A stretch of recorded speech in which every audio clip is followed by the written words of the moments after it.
Hi aspirants, Dinamani news paper பார்ப்போம். இன்னைக்கு நிறைய நியூஸ் இருக்குது. ஸோ ரொம்ப இம்பார்ட்டன்ட் நியூஸ்லாம் இருக்குது. ஸோ இது 10 நிமிஷத்தில் தினமணி நியூஸ் பேப்பரை இன்றைக்கி முடிக்கிறோம். இனிமேட்டு தினமணி பேப்பர் படிக்கலை, நம்ம எக்ஸாமுக்கு கவர் பண்ண முடியலைங்கிற பயமே வேண்டாம். வாங்க என்னென்ன நியூஸ் இருக்குது அப்படின்னு சொல்லிட்டு தெளிவாக டீட்டெயிலாக வித் ஃபேக்ட்ஸோட பார்ப்போம். ஃபர்ஸ்ட்டு, தினமணியில் இப்போது இடைக்கால பட்ஜெட் வரப்போகுது. அதனால தமிழ்நாடோட வளர்ச்சி, இப்போ இது சும்மா போஸ்டர் தானேன்னு இதை கடந்து போயிடாதீங்க. ஓகே, இதுல எவ்வளவு மார்க் பண்ணி வச்சிருக்கோம் பாருங்க. அவ்வளவும் நமக்கு எக்ஸாம் பாயிண்ட் ஆஃப் வியூல கேட்கறதா. தமிழ்நாடு பொருளாதார ஆய்வறிக்கையிலேருந்து இவங்க வெளியிட்டு இருக்காங்க. இதை நீ கட்சி ஓரியன்டான ஒரு இதை பார்க்காதீங்க, இது எக்ஸாம் ஓரியன்டான ஒரு நியூஸா பாருங்க. சமூக நீதியுடன் இரட்டை இலக்க வளர்ச்சியில தமிழ்நாடு இருக்கு. நமக்கு டிஎன்பிசி கொஸ்டின்ஸ்ல இதுல இருந்து கேட்டுறலாம். இந்த வருஷம் பொருளாதார வளர்ச்சி எத்தனை சதவீதம் அப்படின்னு சொல்லிட்டு கேட்பாங்க. 2025-26 பொருளாதார வளர்ச்சி அப்படின்னு சொல்லிட்டு பாத்தீங்கன்னா 11.19%. 11.19%. நீங்க தமிழ்நாடு அப்புறம் மத்தியில் ஆள்றவங்க ரெண்டுத்தையுமே போட்டு குழப்பிக்க கூடாது. நமக்கு தமிழ்நாட்டில் டிஎன்பிசி எக்ஸாம்ல இப்ப டிஆர்பி எக்ஸாம் நடக்க போது, டெட் எக்ஸாம் நடக்க போது. இதுல எக்கனாமிக்ஸ் எடுத்தவங்க எதுல இருந்து கேள்வி வைப்பாங்க, இதுல இருந்து தான் கேள்வி வைப்பாங்க. So 19.19%, sorry 11.19%. இதை நோட் பண்ணிக்கங்க. இது ஒரு ஃபேக்ட். பொருளாதார வளர்ச்சி, எக்கனாமிக் growth 11.19%. அடுத்தது உற்பத்தி சக்தி மையம். உற்பத்தினா ப்ரொடியூஸ் பண்றது. என்னென்னலாம் ப்ரொடியூஸ் பண்ணுவாங்க? ஃபுட் ரிலேட்டடான விஷயங்களுக்கு ப்ரொடியூஸ் பண்ணுவாங்க, எஃப்எம்சிஜின்னு சொல்லுவாங்க. அப்புறம் இண்டஸ்ட்ரியல் சம்பந்தமா ப்ரொடியூஸ் பண்ணுவாங்க. அதுக்கப்புறம் மெடிக்கல் சம்பந்தமா ப்ரொடியூஸ் பண்ணுவாங்க. இதெல்லாம் ப்ரொடியூசர் சம்பந்தம், உற்பத்தியில வந்துருது. ஓகே, அதுல உற்பத்தி தொழிற்துறை எத்தனை பர்சன்டேஜ் அப்படின்னு பாத்தீங்கன்னா 14.17%, 14.74%. இதெல்லாம் அப்படியே எழுதிக்கணும், நோட்டை வச்சு அப்படியே எழுதிக்கணும். 10 நிமிஷத்துல முடிச்சிருவோம். ஓகே, அகில இந்திய சராசரினா 4.5%. இந்தியா லெவல்ல 4.5%. ஒரு டேபிளர் காலம் போடுறீங்க, இதெல்லாம் அப்படியே எழுதிக்கிறீங்க. தமிழ்நாடு எவ்வளோ, இந்தியா எவ்வளோ, தமிழ்நாடு எவ்வளோ, இந்தியா எவ்வளோ அப்படின்னு சொல்லிட்டு நம்ம பிரிச்சு வச்சு எழுதிட்டா முடிஞ்சு போயிட்டு. இதுல அவங்க அப்படி கொடுத்துட்டாங்க. 14.7%, 74%, 4.5%. உங்களுக்கு பிரிச்சு நானே எழுதி ஒரு ஷார்ட்ஸ்ல உங்களுக்கு கொடுக்குறேன், அதை நீங்க டவுன்லோட் பண்ணி வச்சுக்கோங்க. அதுக்கப்புறம் தனிநபர் வருமானம். தனிநபர் வருமானம் உயர்ந்திருக்கு. ஒரு இண்டிவிஜுவல் பர்சன் ஒரு வருஷத்துக்கு வருமானம் உயர்ந்திருக்கு எவ்வளவு அப்படின்னு பாத்தீங்கன்னா எவ்வளவுன்னு கேட்பாங்க. தனிநபர் வருமானம் எவ்வளவு அப்படின்னு கேட்பாங்க. இப்ப இதுல 3,63,000. ஸோ இதுதான் 62ன்னு இதுல சொல்லியிருக்கு. சரி, 3,62 லட்சம். 362 அப்படின்னு சொல்லிட்டு ஞாபகம் வச்சுக்கோங்க. 363 கூட ஞாபகம் வச்சுக்கோங்க. நமக்கு அப்படி கொஸ்டின்ஸ் கேட்கறப்ப அப்படி கேட்டுருவாங்க. தனிநபர் வருமானம் தமிழ்நாட்டில் எவ்வளவு அப்படின்னு கேட்கறதுக்கு வாய்ப்பு இருக்கு. 3.62 லட்சமா இருக்கு. இது கம்பேர் பண்றப்போ நாட்டின் சராசரியை விட 1.77 மடங்கு, அதாவது 1.77% அதிகமாக இருக்கு அப்படின்னு சொல்லிட்டு பாத்துக்கணும். அப்புறம் உயர்கல்வியில் முதன்மை. நேற்று பார்த்தோம் இல்லையா, உயர்கல்வியில நிறைய பேரை ஜாயின் பண்ணியிருக்காங்க. அப்படிங்கிறப்போ இப்போ உயர்கல்வியில கிளாஸ் எடுக்கிறவங்களோட எண்ணிக்கை நம்மள்ட்ட தான் அதிகமா இருக்கு அப்படின்னு சொல்லிட்டு நேற்று ஒன்று பார்த்தோம். அதே மாதிரில உயர்கல்வி சேர்க்கை விகிதம் 4.7% அதிகம். உயர்கல்வினா என்ன அப்படின்னா காலேஜ் அந்த இதெல்லாம் சொல்றாங்க. இதுல 2ல் 1 இளைஞர் கல்லூரியில படிக்கிறாங்க. ஒரு ஏரியால இருக்காங்க, 3 பேர் இருக்காங்க அப்படின்னா 3 பேர்ல 2 பேர் கல்லூரியில படிக்க ஆரம்பிச்சிட்டாங்க. அது மொத்தம் 1000 பேர் இருந்தாங்கன்னா எத்தனை 3:1 அதுல வந்துடும். ஸோ அதுதான் இப்போ 900ன்னு வச்சுப்போம். இதை நம்ம பிரிச்சோம் அப்படின்னா 2:1 பிரிக்கலாம். ஓகே, இப்போ இதுல 600 பேர் கிட்டத்தட்ட கல்லூரியில படிக்கிறாங்க அப்படின்னு சொல்லிட்டு மீனிங். இதோட நாட்டின் சராசரி விகிதம் எவ்வளவு அப்படின்னு கேட்கலாம். இது 4.7%, 28.4% அதிகமாக இருக்கு. 28.4%. இதெல்லாம் completely facts, exam oriented facts. Note பண்ணி வச்சுக்கோங்க. இது அப்படியே ஒரு டேபிளர் காலம் போட்டு அப்படியே எழுதிக்கிறீங்க. நான் இப்போ உங்களுக்கு ஒரு டேபிளர் காலம் போட்டு இன்னைக்கு எல்லாத்தையும் கொடுத்துட்றேன். இந்தியாவின் உற்பத்தி திறன் மையம். இந்தியாவோட உற்பத்தி திறன் மையம் எவ்வளவு இருக்கு, அதாவது பொருளாதார வேளாண்மைக்கு அக்ரிகல்ச்சர், நம்மளோட ஸ்ட்ரென்த், அக்ரிகல்ச்சர் ஸ்ட்ரென்த் எவ்வளவு அப்படின்னு பாத்தீங்கன்னா 1.9 லட்சம் கோடியை வச்சிருக்கிறோம். 1.9 கோடி லட்சம். அதையும் பாத்துக்கங்க. நம்ம எதுல முதல் இடத்துல இருக்கோம் அதுவும் வரும். தமிழ்நாடு முதலிடத்தில் உள்ளது.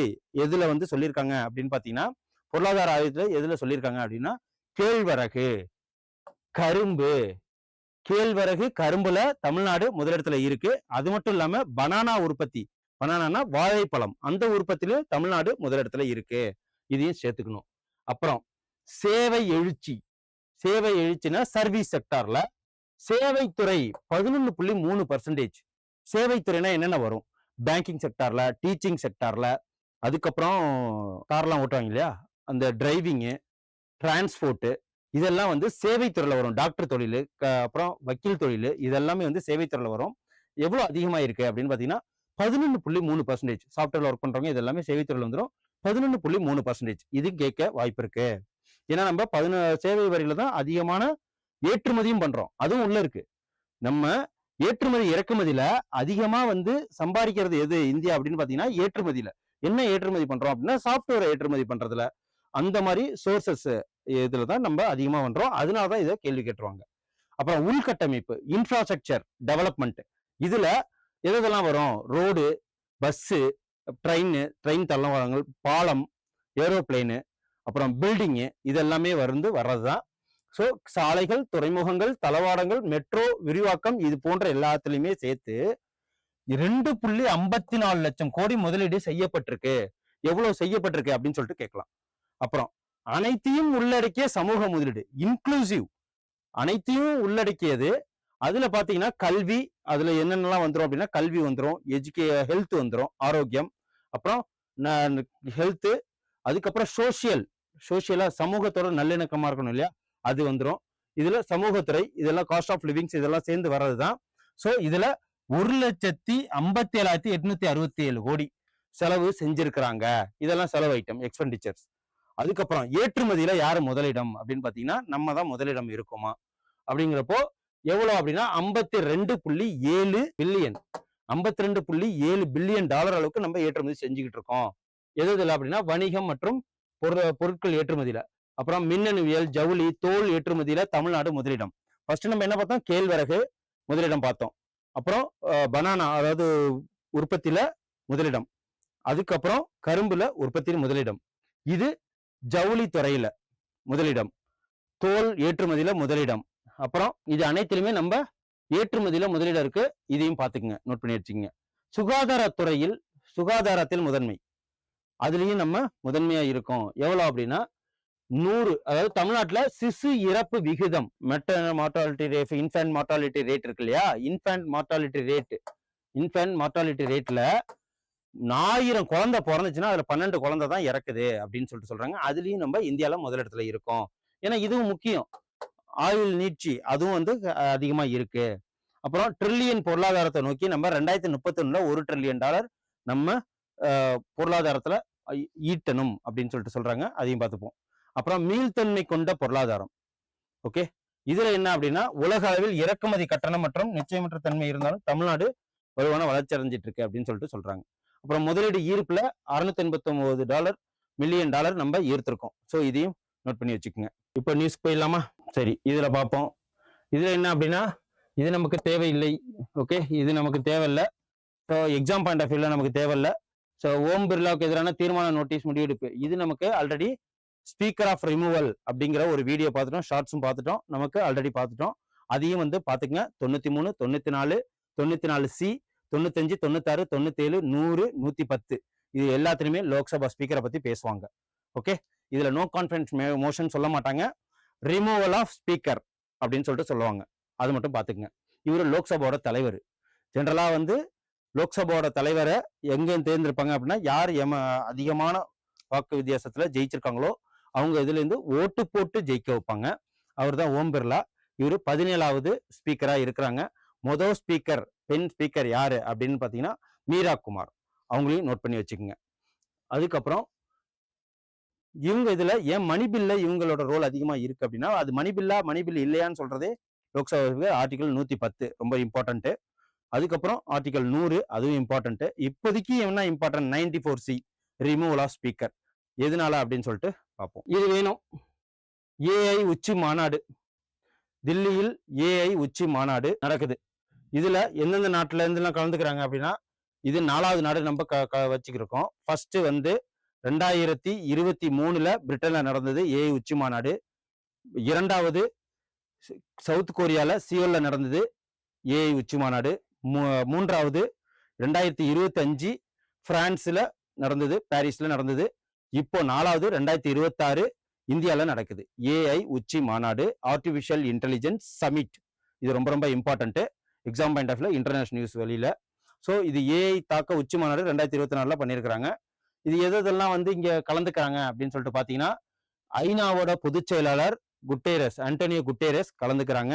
அதுக்கப்புறம் பிரான்ஸ் அதிபர் இம்மானுவேல் மேக்ரான் கலந்துக்கிறாரு.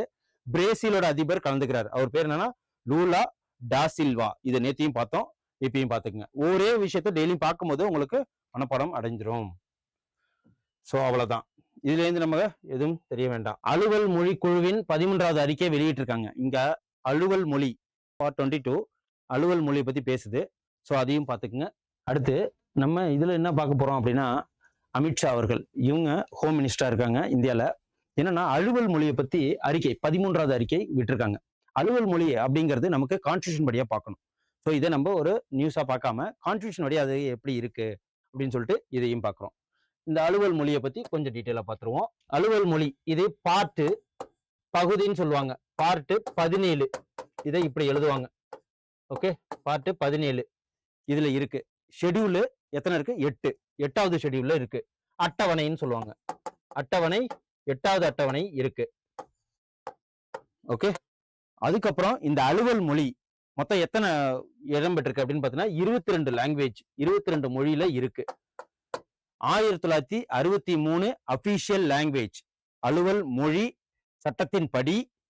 ஆங்கிலத்தை 1965ல இருந்து காலவரையின்றி யூஸ் பண்ணிக்கலாம். ஏன்னா மீடியம் ஆஃப் கம்யூனிகேஷனுக்காக ஆங்கிலத்தை யூஸ் பண்ணிக்கலாம் அப்படின்னு சொல்லிட்டு ஒரு விதி இருக்கு.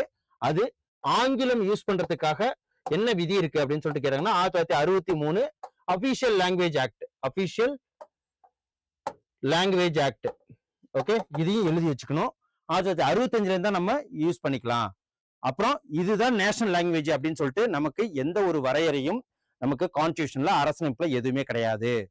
வேணும்னா யூஸ் பண்ணிக்கலாம். மொத்தம் நம்மளுக்கு வரையறை பட்டிருக்கிறது 22 லாங்குவேஜ் தான். 22 லாங்குவேஜ் தான் அதுவும் நமக்கு இருக்கு. அட்டவணை 8வதுல குறிப்பிட்டு சொல்லியிருக்கிறாங்க.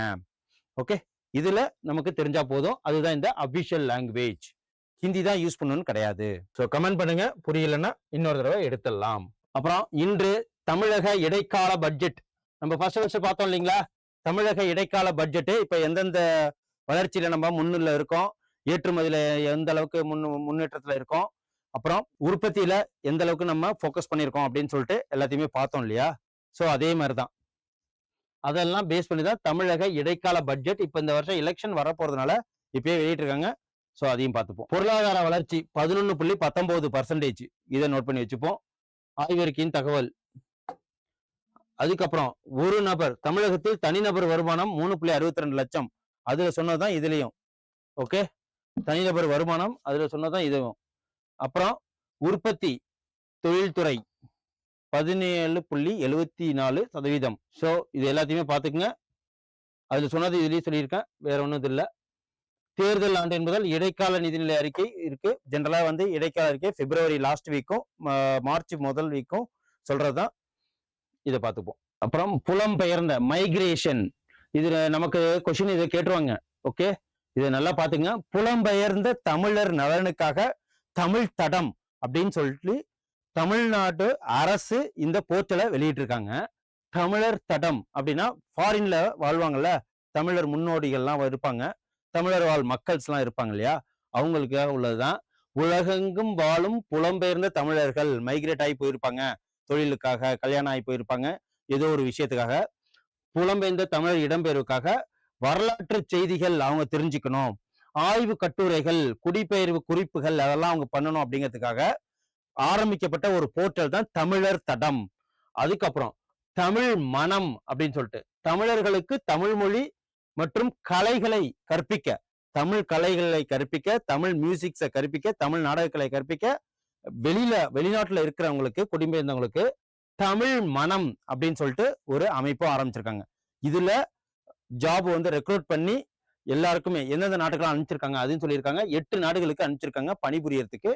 எந்தெந்த நாடு அப்படின்னா ரீயூனியன், இந்த திட்டத்துக்காக ரீயூனியன், அப்புறம் மாலத்தீவு, இந்தோனேஷியா, மலாவி, கம்போடியா போன்ற 8 நாடுகளுக்கு 10 கலை பயிற்றுனர்களை அனுப்பிச்சு வச்சிருக்காங்க. அதுதான் தமிழ் மனம், தமிழர் தடம். இது ரெண்டுத்தையும் நோட் பண்ணி வச்சுக்கோங்க. அதுக்கப்புறம் இது ஆல்ரெடி நம்ம பார்த்ததுதான். ஏன்னா இதுல இருந்து கொஸ்டின்ஸ் கேட்டுருவாங்க. நமக்கு கலைஞர் கலைத்துறையில இருந்ததுக்காக அவங்க பேர்ல ஒரு அவார்டு, வாழ்நாள் சாதனை அவார்டு, அதாவது இந்தியாவில் நேஷனல் லெவல்ல அவார்டு கொடுக்குறாங்க இல்லையா, ராமன் மகசேசே அவார்டு, அந்த மாதிரி கலைத்துறையில உயர்ச்சபட்ச அவங்களுக்கு கொடுத்துருப்பாங்க செவாலியர் விருது. அதே மாதிரி இதுல இவங்க ஒரு 2023 ஒரு விருது கலைஞர் பேர்ல ஆரம்பிச்சிருக்காங்க. அந்த விருது பேர் என்ன அப்படின்னு பாத்தீங்கன்னா இதுதான், கலைஞர் நினைவு. அவர் இறந்துட்டதுனால கலைத்துறை வித்தகர் விருது. கலைஞரை விட்டுருங்க, அவங்க நினைவு இறந்து போயிட்டாங்கனால நினைவு, கலைஞர் நினைவால் கலைத்துறையில் வித்தகர் விருது. ஓகே, வாழ்நாள் சாதனையாளர் அவார்டு. ஸோ இதுல யார் வாங்கியிருக்காங்க இந்த வருஷம் 2024, 25க்கு, 22, 23, 24, 25 உங்களுக்கு நான் ஹோம்ஒர்க் தரேன். 22 அண்ட் 23 அதுக்கு நீங்க என்னன்னு போடுங்க. நீங்க சொல்றது கரெக்டா இல்லையான்னு நான் உங்களுக்கு பிங்க் பண்றேன். ஸோ 2024 எம்என் ராஜம் அவங்க வாங்கியிருக்காங்க. 2025 முத்துராமன் அப்படின்னு சொல்லுவாங்க, ரஜினி வச்சு நிறைய படம்லாம் எடுத்திருப்பாரு. ஸோ அவரும் வாங்கியிருக்கிறாரு. எம்என் ராஜம் 2024, எஸ்பி முத்துராமன் அவர்களும் 2 பேரும் வாங்கியிருக்காங்க கலைஞர் வித்தகர் விருது. ஸோ இதையும் நோட் பண்ணி வச்சுக்கோங்க. பி சுசீலா வாங்கியிருக்கிறாங்க. ஸோ அது ஒரு ஆன்சர் சொல்லிட்டேன். ஒரே ஒரு ஆன்சர் மட்டும் நீங்க சொல்லுங்க. 2023க்கு உள்ள ஆள் மட்டும் நீங்க கமெண்ட் பண்ணணும். 2023 யாரு கலைஞர் வித்தகர் விருது வாங்கியிருக்காங்கன்னு சொல்லிட்டு நீங்க கமெண்ட் பண்ணுங்க. இதுதான் நமக்கு மிகப்பெரிய டாபிக். மத்திய மாநில உறவுகள், சென்டர் ஸ்டேட் ரிலேஷன். நமக்கு மத்திய மாநில உறவுகள் நமக்கு இதுல சொல்லியிருக்காங்க இல்லையா. இதுல ராஜமன்னார் குழு ஃபர்ஸ்ட் ஆரம்பிச்சாங்க. நம்ம தமிழ்நாட்டில இருந்து பேர்ல தான் ஆரம்பிச்சாங்க. அதுக்கப்புறம் சர்க்காரியா கமிஷன் இதெல்லாம் இருந்தது. அந்த குழு எல்லாம் என்ன பண்ணுவாங்க அப்படின்னா, மத்திய மாநில உறவுகள் எப்படி இருக்கணும். நம்ம ஃபெடரலிசம் நாடு, ஃபெடரலிசம் உள்ளது, அதாவது குவாசி ஃபெடரலிசம் கூட சொல்லலாம். எதனால அப்படின்னா, மாநிலத்துக்குன்னு சொல்லிட்டு தனியா சட்ட வரைமுறைகள்லாம் இருக்கு. Union list, state list, concurrent லிஸ்ட்ங்கிற மாதிரி. அதுக்கப்புறம் மத்தியின் கீழே தான் நம்ம மாநில அரசுகள் வரும்.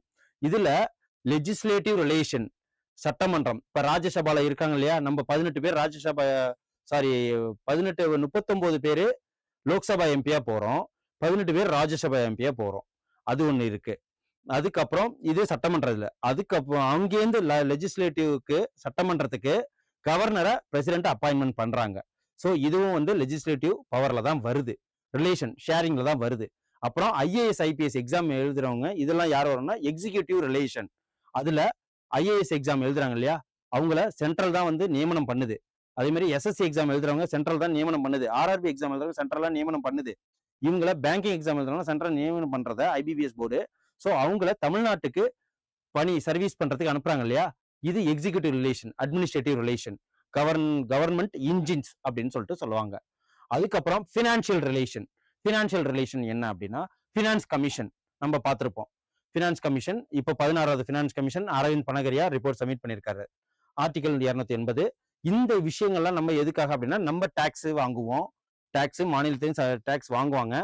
அதை டாக்ஸை கொண்டு போய் எங்க கொடுப்போம், contingency fund, consolidate fund of இந்தியான்னு சொல்லிட்டு அங்க கொடுத்துருவோம். அவங்க நமக்கு டாக்ஸை திருப்பி கொடுப்பாங்க. அதுக்கு மீறி சென்ட்ரல் கவர்மெண்ட் அப்படின்னு சொல்லிட்டு அவங்க ஒரு நிதியும் கொடுப்பாங்க நமக்கு, வளர்ச்சி நிதிக்காக மாநில. இதுதான் வந்து ஃபினான்ஷியல் ரிலேஷன். இதுதான் மாநில மத்திய உறவுகள். இதுதான் இது. இதுல நமக்கு இதை ஃபர்ஸ்ட் பார்ப்போம். அப்புறம் வந்து அந்த உறவு, அந்த லெஜிஸ்லேட்டிவ் ரிலேஷன் எத்தனாவது பார்ட் அதையும் பார்ப்போம். அதையும் பார்த்துருவோமா? இப்போ சட்டமன்ற உறவு, லெஜிஸ்லேட்டிவ் ரிலேஷன். லெஜிஸ்லேட்டிவ் ரிலேஷனுக்கு எத்தனாவது, இது மொத்தமாவே வந்து சென்ட்ரல் ஸ்டேட் ரிலேஷன் அப்படின்னு பாத்தீங்கன்னா பார்ட் 11. அதை ஃபர்ஸ்ட் நம்ம தெரிஞ்சுக்கணும். பகுதி 11 சென்ட்ரல் ஸ்டேட் ரிலேஷன் சொல்லுது. சட்டமன்ற, அதுக்கப்புறம் லெஜிஸ்லேட்டிவ் ரிலேஷனு, அப்புறம் administrative, executive relation. So governor வர்றது, ஐஏஎஸ் ஆஃபீஸர்ஸை நியமனம் பண்றது, செக்ரட்டரி நியமனம் பண்றது, இது எல்லாமே வந்து எக்ஸிகியூட்டிவ் ரிலேஷன்ல வருவாங்க. இப்போ லெஜிஸ்லேட்டிவ் ரிலேஷன் எந்தெந்த ஆர்டிகல்லாம் டீல் பண்ணுது அப்படின்னு பாத்தீங்கன்னா, இது 245 இருந்து 255, 245 டு 255 லெஜிஸ்லேட்டிவ் ரிலேஷனை பத்தி சொல்லுது. அதுக்கப்புறம் எக்ஸிகியூட்டிவ் ரிலேஷன், அட்மினிஸ்ட்ரேட்டிவ் 256 இருந்து 263, 256ல இருந்து 263. இது எக்ஸிகியூட்டிவ் ரிலேஷன்ஸ்ல வருது, அட்மினிஸ்ட்ரேட்டிவ் ரிலேஷன். அப்புறம் ஃபினான்ஸ் ரிலேஷன் 3, ஃபினான்ஷியல் ரிலேஷன். இந்த ஃபினான்ஷியல் ரிலேஷன்ல நம்ம எந்த இதுல வரோம் அப்படின்னு பாத்தீங்கன்னா 268ல இருந்து 293, 268ல இருந்து 293. இதை அப்படியே நோட் பண்ணி எழுதி வச்சுக்கோங்க, ரொம்ப ஈஸி தான். அதை தான் இது பேசுறோம். இதுக்கு கமிஷன்ஸ்லாம் இருக்கு, இதுக்கு எத்தனை அமெண்ட்மெண்ட்லாம் போட்டிருக்காங்க தெரியுங்களா? ஸோ அதெல்லாம் வந்து நமக்கு இப்போதைக்கு இதுல தேவையில்ல. இதுல 2015 ஏப்ரல் 15 உயர்நிலை குழு அமைக்கப்பட்டிருக்கு. எது? நீதிபதி குரியன் ஜோசப் தலைமையில ஒரு குழு, மத்திய மாநில உறவுகளை பத்தி ஒரு குழு ஆரம்பிக்கப்பட்டிருக்கு. அது மட்டும் இல்லாம 4வது முக்கியமான ஆய்வு இது. ஃபர்ஸ்ட் நமக்கு ராஜமன்னார் குழு, இது நம்ம நோட் பண்ணி வச்சுக்கணும். எந்த இயரு? 1969, 71 சென்ட்ரல் ஸ்டேட் ரிலேஷனை பத்தி பேசினது. அதுக்கப்புறம் 2வது சர்க்காரியா கமிஷன் சொல்லுவாங்க, 1983ல இருந்து 88. ஓகே. அதுக்கப்புறம் புஞ்சி கமிஷன், புஞ்சி ஆணையம் அப்படின்னு சொல்லுவாங்க, இது 2007ல இருந்து 2010. இப்போ 4வது இது யாரு அப்படின்னா நீதிபதி குரியன். நமக்கு தேவை ராஜமன்னார் குழு, அந்த இயர் தேவை. எதுக்காக இவங்கள நியமனம் பண்ணியிருக்காங்க அப்படின்னு பாத்தீங்கன்னா சென்ட்ரல் ஸ்டேட் ரிலேஷன், மத்திய மாநில உறவுகளை பத்தி பேசுறது. இதுல 4வது குரியன், அது நம்ம போட்டுறோம். 2015ல ஏப்ரல் 15ல ஆரம்பிக்கப்பட்டிருக்கு. ஸோ இது ஃபர்ஸ்ட் யாரு? 1969, 1971. 2வது சர்க்காரியா கமிஷன் 1983, 88. அப்புறம் பூஞ்சி ஆணையம் 2007 to 2010. இப்ப 4வது குரியன். இதுல என்ன சொல்லியிருக்காங்க? அரசமைப்பு, நிதி, நிறுவனம், வளர்ச்சி, அதெல்லாம் பத்தி பேசுறதா இந்த ரிப்போர்ட் சொல்லுது. ஸோ அதிகார பகிர்வு, மாநில சுயாட்சி, இது எல்லாத்தையுமே, ஒருமைப்பாடு, மொழி, ஆளுநர், தொகுதி, இது எல்லாத்தையும் பத்தியுமே பேசுறதா இது. ஸோ இது மட்டும் தெரிஞ்சுக்கோங்க. டவுட் இருக்கா? டவுட் இருந்தா கமெண்ட் பண்ணுங்க. ஸோ இது தேவை. மொத்த விற்பனை பணவீக்கம் 1.81%. அன்னைக்கு கன்சியூமர் பிரைஸ் இண்டெக்ஸ், நுகர்வோர் குறியீடு, சில்லறை நுகர்வோர் குறியீடு, கன்சியூமர் நுகர்வோர் குறியீடு பார்த்தோம். இது வந்து மொத்த விற்பனை விலை குறியீடு, கன்சியூமர் ஹோல்சேல் பிரைஸ் இண்டெக்ஸ். இது எதை பத்தி பேசுது அப்படின்னா இன்ஃபிளேஷன், பண வீக்கத்தை பத்தி பேசுறது. எத்தனை பர்சன்டேஜ் இருக்கு? 1.81% பணவீக்கம் அதிகமாயிருக்கு. ஹோல்சேல் பிரைஸ் இண்டெக்ஸ் என்ன பண்ணுவாங்க அப்படின்னா, மொத்தமா தயாரிப்பாங்க, ஒரு ஃபேக்டரியில இருந்து தயாரிச்சு அதை ஒரு மொத்த விலை கடைகள்ல பொருள் இறங்கும். அங்கேருந்து தான் ரீட்டைலர்ஸ் வாங்கிட்டு போவாங்க. அதை தான் கன்சியூமர்ஸ் வாங்குவாங்க. இதுதான் ஹோல்சேல் பிரைஸ் இண்டெக்ஸ். இப்போ இது நமக்கு வெளியிட்டிருக்காங்க. ஹோல்சேல் கன்சியூமர் பிரைஸ் இண்டெக்ஸ் வெளியிட்டாச்சு, ஹோல்சேல் பிரைஸ் இண்டெக்ஸ் இப்போ வெளியிடுறாங்க. இதுதான் மொத்த விற்பனை விலை குறியீடு, பணவீக்கம் 1.81%. இதோட மட்டும் இதை நிப்பாட்டிக்காம இன்ஃபிளேஷன் லெவல் 1.81% சொல்லிட்டு இதுல நம்ம மார்க் பண்ணலாம். தெரியலன்னு நினைக்கிறேன். கடந்த வருஷத்தோட இதை கம்பேர் பண்ணியிருப்பாங்க. நான் உங்களுக்கு ஒரு ஷார்ட்ஸ்ல இப்ப 2026 ஹோல்சேல் பிரைஸ் இண்டெக்ஸ் அப்படின்னு சொல்லிட்டு ஒரு ஷார்ட்ஸ் விடுறேன். நீங்க அதை எடுத்து நோட் பண்ணி வச்சுக்கோங்க, சேவ் பண்ணி வச்சுக்கோங்க. ஸோ இதுல இன்ஃபிளேஷன், மொத்த இன்ஃபிளேஷன் சொல்லிட்டாங்க 10 மாதங்கள்ல. அது மட்டும் இல்லாம இன்ஃபிளேஷன் எதெல்லாம் பார்ப்பாங்க? ஃபுட்டுல பார்ப்பாங்க, ப்ரொடியூஸ் பண்றதுல, உற்பத்தியில, வெஜிடபிள்ஸ்ல, காய்கறியில, இது எல்லாத்தையுமே பார்க்கறதான். ஸோ ஃபுட்டு, மொத்தமா ஃபுட்டுன்னு பார்த்துப்போம். இதுல 1.41% இன்ஃபிளேஷன் அடைஞ்சிருக்கு. காய்கறிகள் இதெல்லாம் பார்த்தோன்னா இதுலயே தெரிஞ்சிருக்கும். காய்கறிகள், தானியங்கள் உள்ளிட்ட முதன்மையான பொருட்கள் பணவீக்கம் எவ்வளவுன்னா 2.21% அதிகமாக இருக்கு. மொத்தம் 2.21% அதிகமாக இருக்கு. வெஜிடபிள், காய்கறிகள், அந்த பழங்கள்லாம் சொல்றோம் 2.21%. ஃபுட்டுக்கு மட்டும் 1.41%. அதுக்கப்புறம் இந்த குட்ஸ் அண்ட் சர்வீஸ் இதெல்லாம் இதுல ஹோல்சேல் பிரைஸ் இண்டெக்ஸ் தான் வரும். ஸோ அதுக்கப்புறம் ஃபியூல் அண்ட் எனர்ஜி, பெட்ரோல்லாம் போடுறோம் இல்லையா? இப்போ எவ்வளவு பெட்ரோல் போட்டுட்டு இருக்கோம்? 105 ரூபா போட்டிருக்கிறோமா ஒரு லிட்டர் பெட்ரோல்? இதெல்லாம் இதில் தான் வருது. அப்புறம் கேஸ் எல்லாம் வாங்குறோம், அப்புறம் கரண்ட் எல்லாம் பண்றோம் இல்லையா? இதெல்லாம் ஹோல்சேல் பிரைஸ் இண்டெக்ஸ் தான் வருது. இதுல 4.01% அது வந்து கம்மியா ஆயிருக்கு. ஓகே. இதுல நமக்கு இருக்கிற ஒரே ஒரு இதுல என்ன அப்படின்னா, போன வருஷம் எரிபொருள் மின்சார பிரிவில் பணவீக்கம் கடந்த டிசம்பரின் -2.31% இருந்து -4. நமக்கு கொஸ்டின் எங்க கேட்டுருவாங்க? இங்கதான் கேட்டுருவாங்க. ஏன்னா இதுதானே பாசிட்டிவா இருக்கு. ஸோ அதுலதான் இது எத்தனை சதவீதம்? -4.1% இன்ஃபிளேஷன் கம்மியா இருக்கு. மற்றதுலாம் வந்து அதிகமா இருக்கு 1.40. ஆக மொத்த இன்ஃபிளேஷன் 1.81%. இதை நோட் பண்ணிக்கங்க. அதுக்கப்புறம் நம்ம இந்தியா எவ்வளவு ஏற்றுமதி பண்ணுது, எவ்வளவு இறக்குமதி பண்ணுது, அதை வச்சுதான் ஒரு நாடோட வல்லரசு வச்சு நிர்ணயிப்பாங்க. பணம் தானே மெயின். அதுதான் நம்ம ஏற்றுமதி யாருக்கு அதிகமா பண்றோம் அப்படின்னா அமெரிக்கா. ஏற்றுமதியில் அதிகமாக இருக்கிறது அமெரிக்கா, இறக்குமதி எங்கேருந்து அதிகமா பண்றோம்? சீனா. அதுதான் இதுல சொல்லிட்டு இருக்காங்க. சரக்கு வர்த்தக பற்றாக்குறை எவ்வளவு இருக்கு, டெபிசிட்ஸ் இருக்கு அப்படின்னா 3468 கோடி டாலர். ஓகே, 3 4 6 8. ஸோ இது 3 2ஆல வகுத்தா 2ஆல மல்டிப்ளை பண்ணா 6. ஸோ 4 2ஆல மல்டிப்ளை பண்ணா 8. 3 4 6 8 இப்படி ஞாபகம் வச்சுக்கங்க.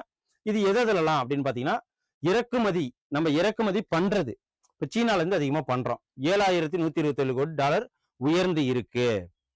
ஓகே, இந்த நாட்டின் வர்த்தக பற்றாக்குறை கடந்த ஜனவரி மாதத்தோட ஒப்பிடும்போது 3 4 6 8 அதாவது அதிகமா இருக்கு.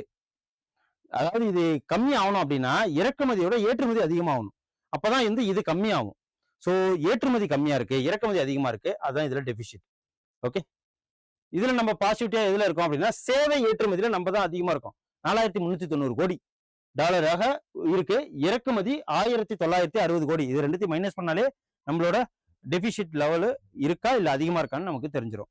ஸோ வர்த்தக செயலர் நம்பிக்கை தான். ஸோ ஏப்ரல் ஜனவரியில் 14.5% அதிகரித்திருக்கு, 28,320 கோடி. ஸோ இதை பாருங்க, உங்களுக்கு ரொம்ப யூஸ்ஃபுல்லா இருக்கும், நோட் பண்ணி வச்சுக்கோங்க. ஸோ இதெல்லாம் நம்ம பார்த்துட்டோம். இன்னைக்கு கமெண்ட் பண்ணுங்க எந்த அளவுக்கு உங்களுக்கு யூஸ்ஃபுல்லா இருந்ததுன்னு. நன்றி, வணக்கம். Send a map. You dare to dream, we care to accomplish.